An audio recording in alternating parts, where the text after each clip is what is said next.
welcome back to my YouTube channel. My name is Joseph, and in today's video I'm really excited about it because we're going to be retouching this image inside Photoshop. So everything is going to be done from beginning to end inside Photoshop, but the exciting part about this video is the fact that my retouching actions pack are almost ready. I think the team and I just need to sit down to put a few more things together, but I promise it's not going to be more than a week.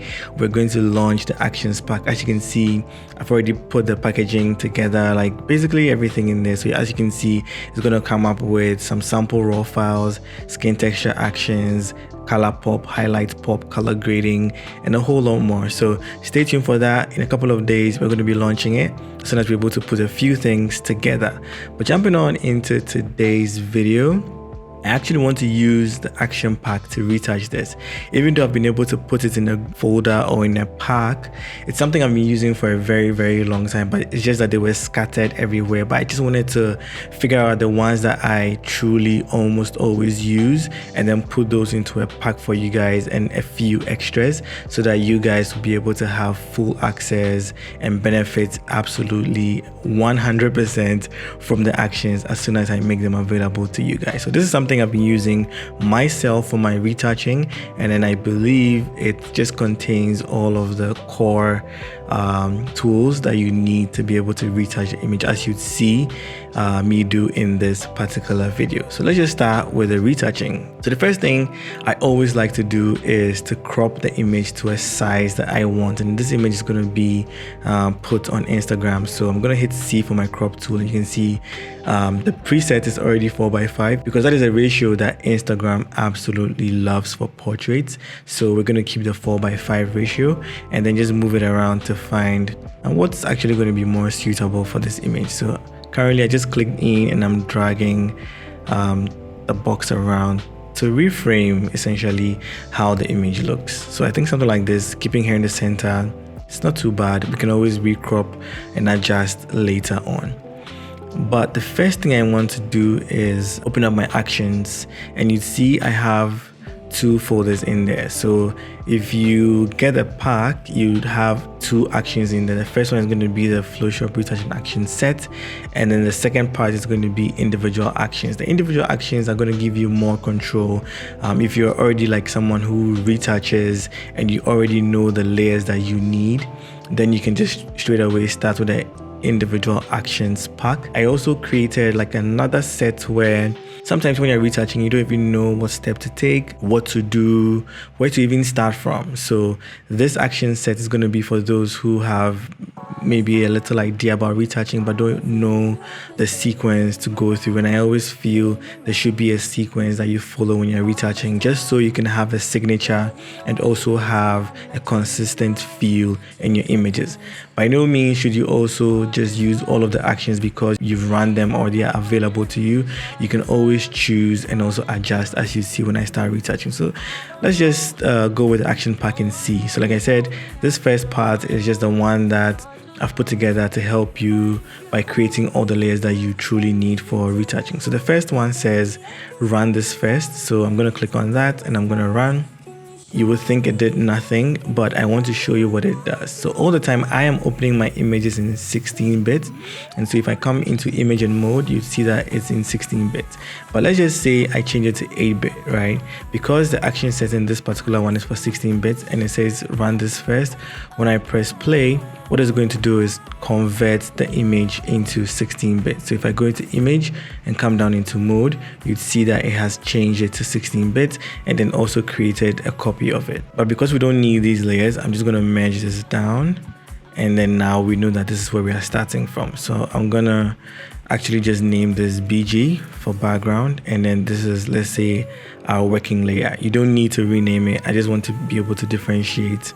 That is why I am naming it like this. All right, so this is our working layer, and you can see again to confirm it's inside 16-bit. All right, so afterwards it says run this second. So I'm going to click on it and press play, and you can see it's created a brand new empty layer which is called blemish removal or healing. So it means that on this layer all you need to do is to do any healing, remove any blemishes and unwanted things that are currently present in your image. And this is done before you run the complete set. So always remember, if you're using this complete set, run first should be the first action you run. If you don't, open your images in 16-bit and then run the second is just going to create the blemish removal layer, which I absolutely love. Like, that's the first thing that I always want to do. I want to get rid of things that are uninteresting, unimportant, and then just causing distractions in my image. So for me, for example, it's going to be these hair strands and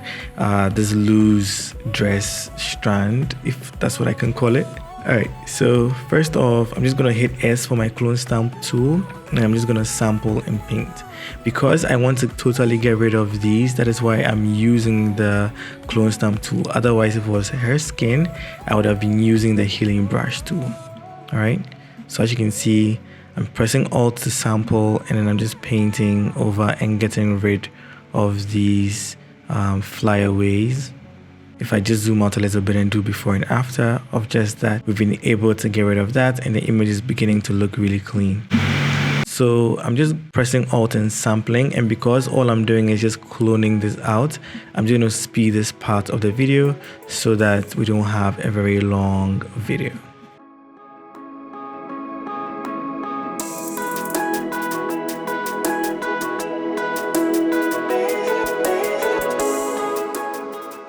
Alright, so now that I've been able to get rid of the blemishes that were immediately standing out to me, now I just need to assess the entire image again and see if there's any other blemish removal that I need to do. So zooming in right here, I think I want to get rid of that. So I'm going to hit J for the healing brush tool, sample close to it and paint over it, and you can see it's gone just like magic. Alright, so I haven't created any more layers. It's just the same blemish removal layer that I'm working on. Alright, so we need to get rid of this. I'm going to use a clone stamp tool for this. Alright, always remember to adjust the size of your brush to just about the size of what you want to get rid of. It's just so you know that you're sampling averagely like a very good size and then painting over the unwanted part in the image. I'm still using the clone stamp tool and you can see it's making some duplicates in certain areas. I don't really mind for now because my aim is just to remove this piece, and then I would use the healing brush to, you know, just cement everything in there because you can see it's creating duplicates. Alright, so I'm going to hit J for the regular healing brush and now I can just paint over that just to randomize it and then make it look a lot better. Again, I'm not aiming to get it perfect here because we have extra steps to take inside frequency separation, dodge and bend, and all those things are going to help even out these uneven parts in the image. Right, I'm going to zoom in a little bit more. Press S for the clone stamp tool again, and I just want to sample and get rid of that. Okay, we need to do the same thing over here.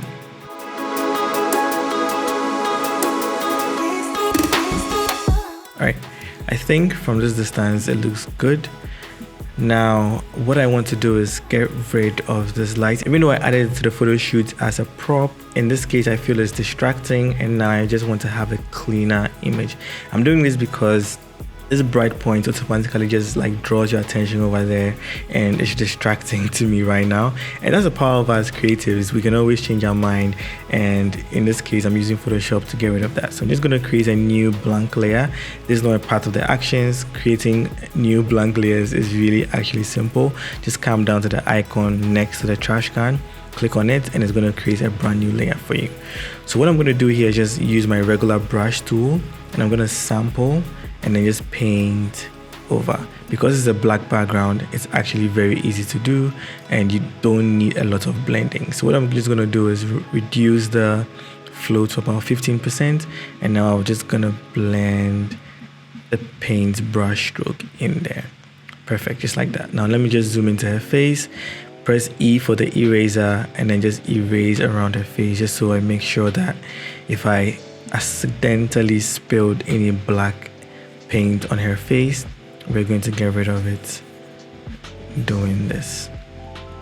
Now you can see we've been able to clean up the image a little bit. It's looking a lot better, but we need to expand the background to fill so that we can see what we're working with. So what I'm going to do is click Shift, Option, Command, and E. And this is going to create a stamp visible of everything that we've done. All right. I'm going to press M, and now I'm going to draw a marquee up to about this point. Hit Command T to transform.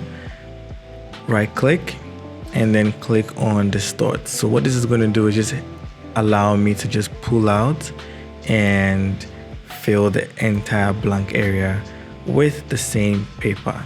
As you can see, we've missed this part, so I'm just going to zoom in, press S for the clone stamp, and then just paint over that. Now I need a higher flow, just like that.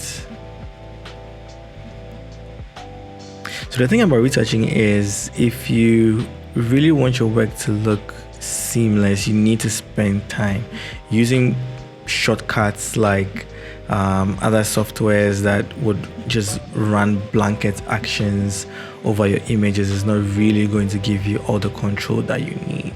All right, so as much as possible, just go through the process. It's not that tedious, and also enjoy, because you're going to be learning in the process as well. All right, so now we've been able to get rid of all the blemishes. So I'm just going to merge this down, so Command E, and then rename this to blemish removal or healing, because what we did was just remove any unwanted things. All right, so now we can go onto her skin and begin to remove the blemishes on that level that we don't want to be present in the image. All right, so what I'm going to do is just zoom in and press S for my clone stamp, and I just want to reduce this because the LED light was throwing like a backlight. Is making us see like this halo effect. I like it, but I just don't want it to be underneath her chin. So I'm getting rid of it over there, and I'm just going to go over the image. Any areas that have like these flyaways, I'm just going to, paint over those and then just get rid of it.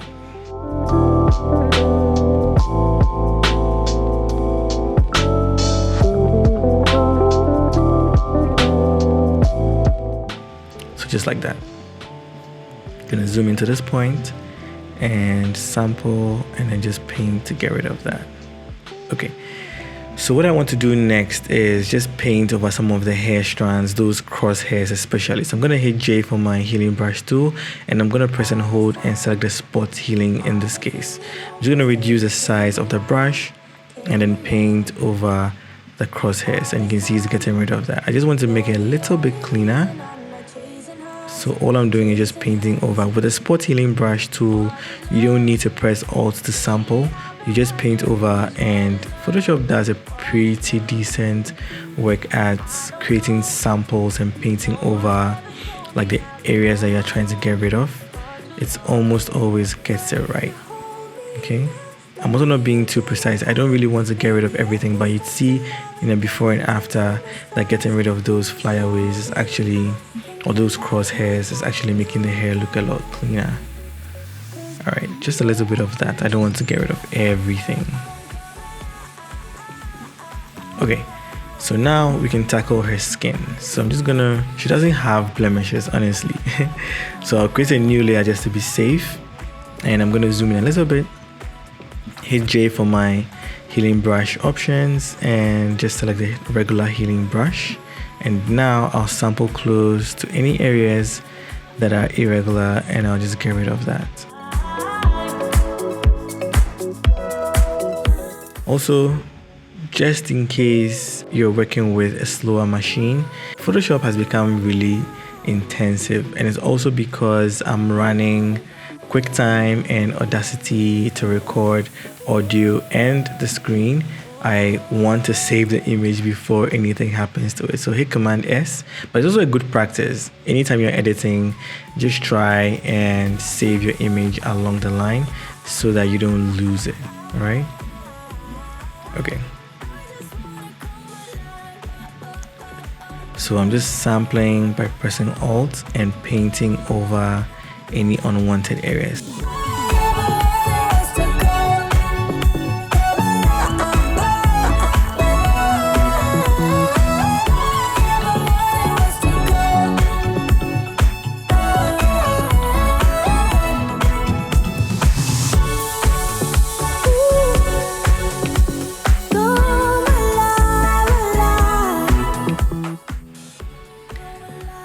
Alright, so now that I've been able to get rid of all the blemishes on her face, even though she really honestly didn't have blemishes on her face, so here's a quick before and after. You can see it's already looking clean, it's already looking finished basically. But now we are going to move into the more exciting parts of this action set. So over here you can see there's a complete set, and like I mentioned in the beginning, we have run first, run the second, and then the complete set. So this complete set basically is going to give you, just in case like you don't know what next step to take after you're done with your healing brush, because I know some people don't know the process, and it's also good to have a process or like a system just so you can be consistent in the kind of image quality that you're always churning out, and also probably have your own signature. But then again, this is an action set, it's still flexible. You can choose what you want to keep or not. So even though it's going to run the entire action set for you, you can pick and choose the ones that you want to keep. All right, so before I move on, what I just want to do is just merge all of these down and then call this healing. All right, so if I do it before and after, this is just like a combination of all the steps we've taken so far, and basically it was all about healing, cleaning up the image and letting it look a lot better. All right, so I'm just gonna hit on the play button and it's going to run the complete set action. As you can see, it's brought the Gaussian blend dialog box up, and I'm just going to click around like a forehead or cheek, and this is the area where I'm going to pick the radius that is suitable for this particular image. I set it to 5.6 because that's what works for me. I'm working with a 20 megapixel camera, and I found that 5.6 generally gives me like a very good starting point, and I can always play around with it. By no means should you go to like a very high radius where your image is going to look like a blob or like a blur of color, and also don't go too low where you begin to see texture on the image again. That means when the action completes, you're not going to have a properly separated image. We need to be able to have a radius where the colors are separated from the textures in the image, and I'm thinking maybe 5.6, so in this case let me just go up to about 6.0. I think this looks really good. I'm going to press OK, and now you can see it's run everything else, and we can actually start. So there's a pop, there's a color grade, there's a global dodge and bend, a regular dodge and bend, and a frequency separation help layer, and then the frequency separation layer itself. I'm going to hide all of these, and when I turn on the frequency separation help layer, you see that the image becomes black and white. This is something that I do to help me blend the skin tones a lot better. All right, so I'm going to open the frequency separation action. You can see we have texture, we have blank, and then we have blur copy. I like to work on the blur copy just so if I make a mistake, I can just delete that blur copy and then just make another copy of it. So for example, let's imagine I've made, actually let me just do it. So I'm going to select my mixer brush. You can see it's gone. Hit Command J. Now we have a brand new blur copy, and I can start painting in the areas that I want. So in this case, I'm going to be more precise and then just paint over areas such as this. And now when I do it before and after, you see that we're reducing that shadow patch over there. So this is all I'm going to be doing inside of this blur layer inside the frequency separation layer, and this is all I'm doing. So you can copy down the mixer brush settings if you want, so that when I release these actions, you'd already have them done, and then you can just straight away start retouching. All right, so all I'm doing is just trying to blend the tonal variations. You can see I'm not really doing too much, and again, when I'm done, I'll also reduce the opacity just so I can bring back some of the natural tonal transitions. Okay, you always have the opacity of every layer available to you, just so you can, you know, further adjust how strong you want your adjustments to be. Okay, so here's a before, here's an after. If you don't want the black and white, you can always just hide the frequency separation help layer. All right, I'm going to turn it on, and now you can see, we can see the tonal variations a lot more. Just gonna paint over that. So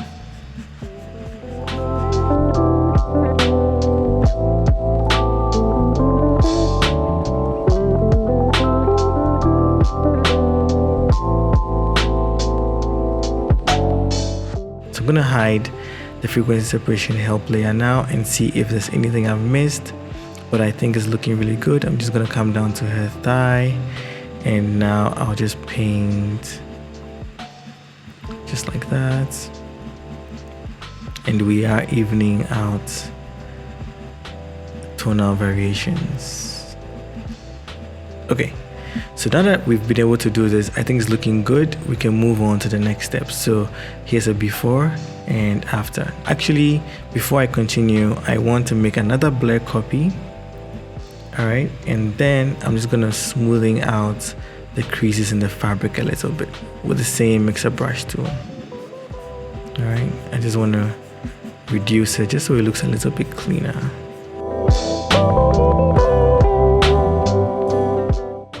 I think this looks really good. So here's a before and after. Yeah, I kind of like it. But I'm just going to reduce opacity a tiny bit. And now I'm going to reduce the opacity of the frequency separation layer itself, maybe to about 90%. All right, so now we're going to turn on our dodge and bend, and you can see that it looks like nothing happened, but inside the folder itself we also have a dodge and bend helper. So when I turn it on, it's going to make the image black and white, and then we can start dodging and burning. All right, for this you need a regular brush, and just select on the layer mask. All right, so B for your regular brush, and you need a low flow, something about maybe 2%. Also, you can open the dodge and bend helper and then play with the contrast levels yourself. So in this case, I just want to darken it a little bit. And then now I can start painting.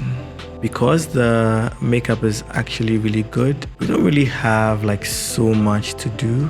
If I hadn't run the frequency separation, for example, now you can see that we have a lot more work. So this is how all these layers work in tandem with each other, just to give you like the ultimate image. All right, so I'm going to turn on the frequency separation layer right now, and you can see we've been able to get rid of like some of the inconsistencies so that we don't spend too much time dodging and burning. Like I always say, a lot of people run away from frequency separation just because of how strong or heavy-handed the effect is. So if you just do a little bit, you may go overboard. And that is why you see, even though I did the frequency separation, I also reduced opacity just in case I went overboard. Reducing the opacity just brings back some of that originality into the image. If there's any area that is too dark and an area that should rather be light, I'm just gonna paint with a dodge. So currently all I'm doing is dodging and just raising up the darker levels so that it matches with the surrounding area. And that is all dodge and bend is about.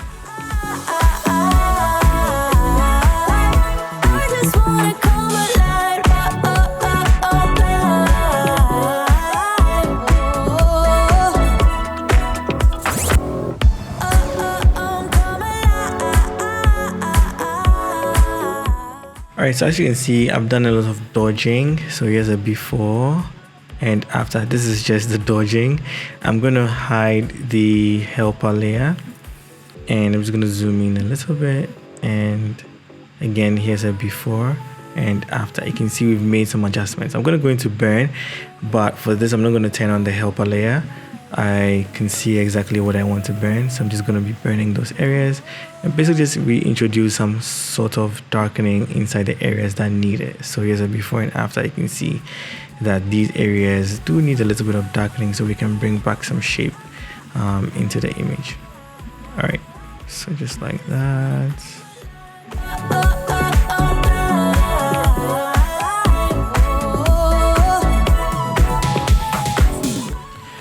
Dodging and burning needs a skilled eye. Like, you need to train, you need to actually make up your mind that you want to be able to see these inconsistencies. Because I remember when I started and people were painting like just on a black and white layer, it looked, I really couldn't tell what it was that they were looking for. But over time and with practice, you begin to see, because you train yourself, your subconscious, to recognize like all these things. And when you work with a lot of images over and over again, you begin to see like right away what needs to be dodged, what needs to be burned. But if you don't practice, I doubt it's something that you develop just like that. So as much as possible, even though we're showing you all these things online, especially like the way we do them, it's just supposed to inspire you and spark some form of interest so that on your own you can practice and just get better at this entire thing. And that's another reason why I have my Patreon there as well. So this image is actually going to be available on Patreon. So if you want to just download it, follow along, just become a $7 patron and you'd have access to actually all the images that I have uploaded this month. All right. But then if you want all the previous images I've uploaded, you can become a hero patron. And then you have access to all of the... Basically just go onto Patreon, the link is down below, and look for any tier that it's suitable for what you want.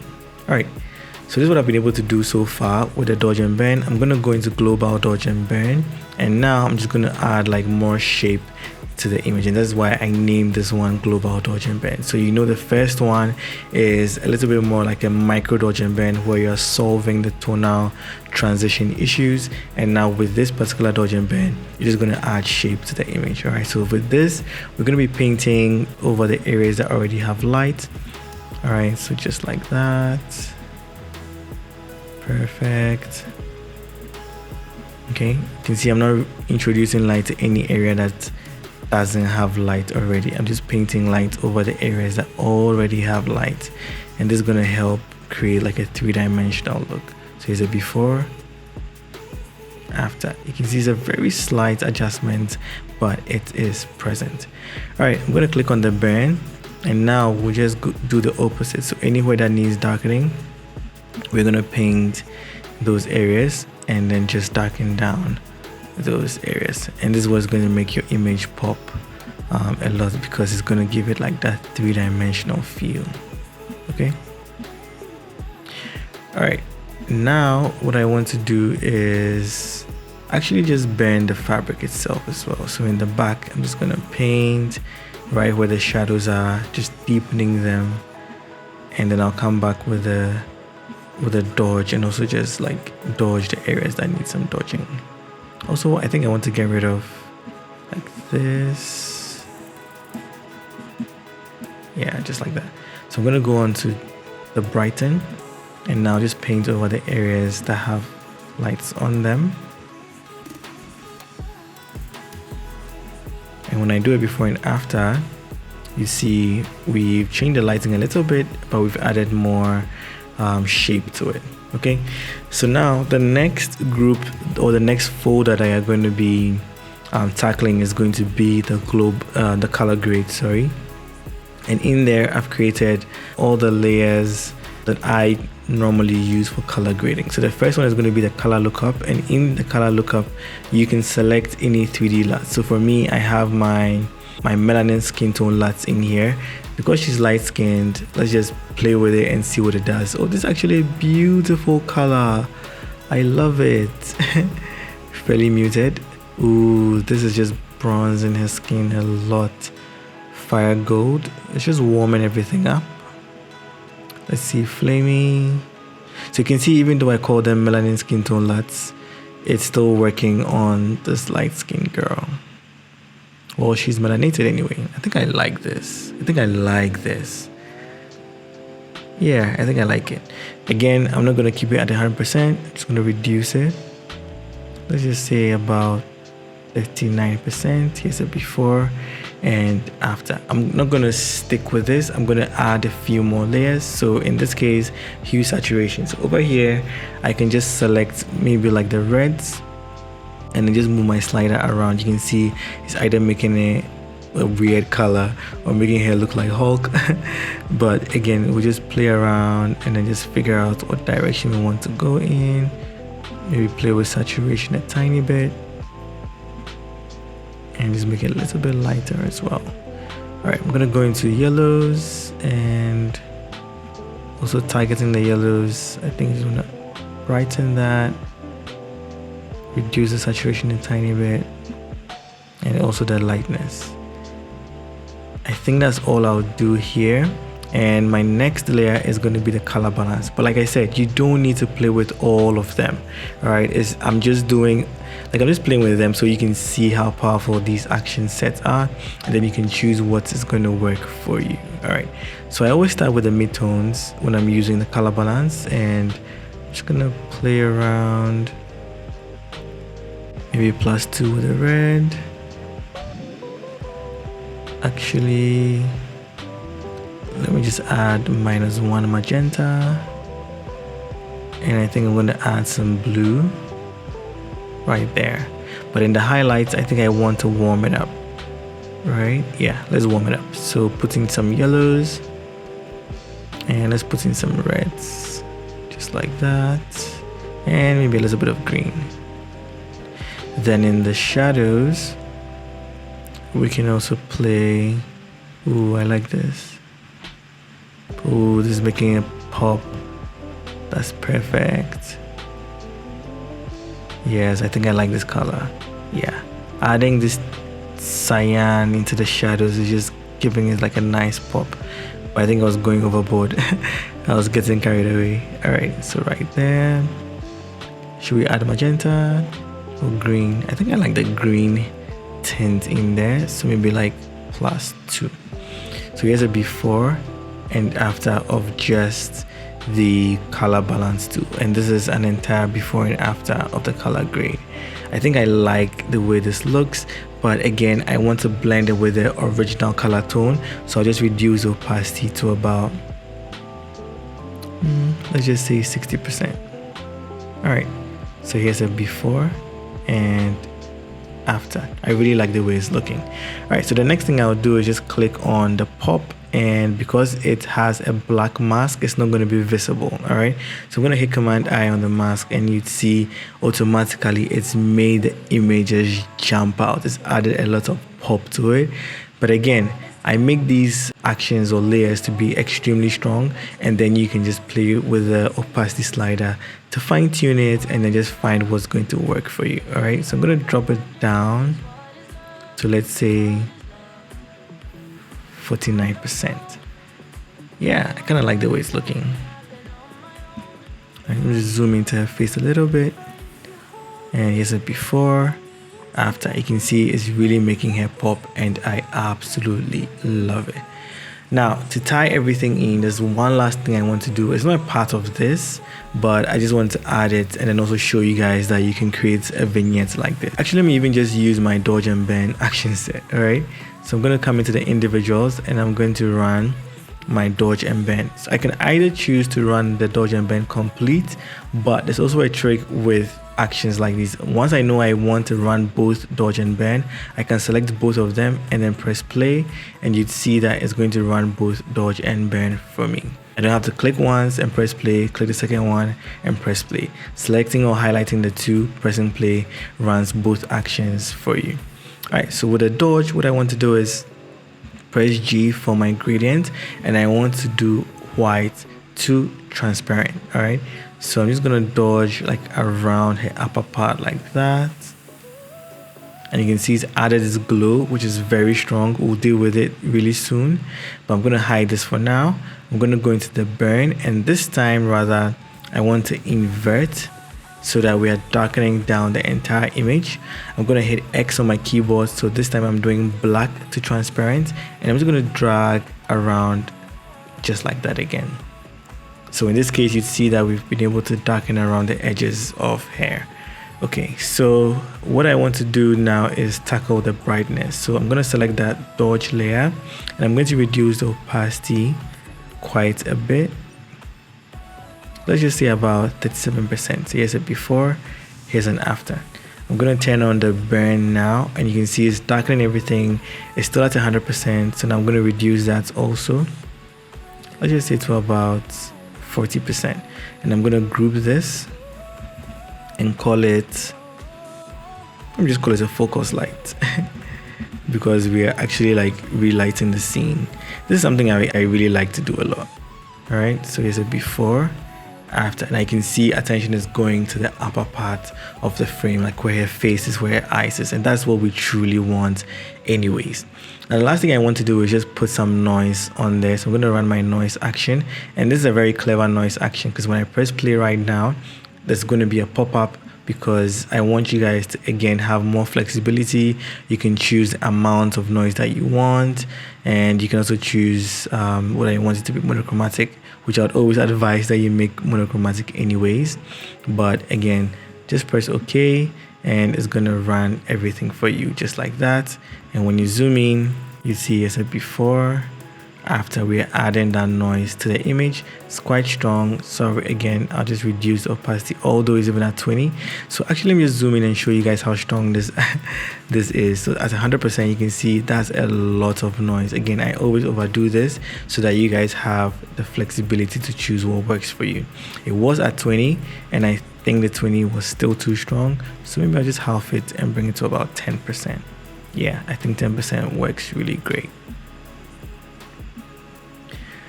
All right, so this brings me to the end of today's retouching video. If you did learn something, let me know in the comments down below. I absolutely love the image. So to show you, this is where we started from. We had the light in the frame. I thought I liked it in the beginning when I was doing the photo shoot, but in editing, I just wanted to go for a cleaner look. And by taking all these steps, we've been able to move the image to look like this. I absolutely love it. So let me just walk through everything that we've done so far. So the first thing that we did was to do healing, and with that we removed the light, removed stray hairs, removed blemishes on his skin. Then we ran our frequency separation action just to smoothing out some of the tonal variations, and then we dropped the opacity a little bit. Then we ran our first dodge and bend just to, you know, do like a micro dodge and bend and fine tune some of the things that the frequency separation layer missed. And then we ran our global dodge and bend just to add more pop or three-dimensionality to the image. And then we went ahead to color grade. I use my melanin skin tone last. If you haven't bought it, you can go down into the link, purchase it. And then I also created some few extra layers in there just to fine tune or move the colors to an area that I really liked. And then with my actions already set, I just added this pop to it, which just pops, like it just makes the image pop out of the frame. I really love it. And then the next thing I did was to add like a focus light, and this just draws attention to the top part of the frame. Now that I'm doing it again, I feel like it's a little bit too strong, so I'll just reduce the opacity and also reduce the opacity of the pop some more, just like that. And then the next thing I did was to run my noise. So now we've been able to, you know, just run through everything again and show you this is the before and this is the after. I absolutely love it, and I use my actions for this. This is something I use all the time. So again, stay tuned. I'll be dropping this really soon, and hopefully you guys can use it to also improve upon your retouching. So yeah, that's it for today's video, guys. I'll catch you in the next one, and remember, don't ever give up.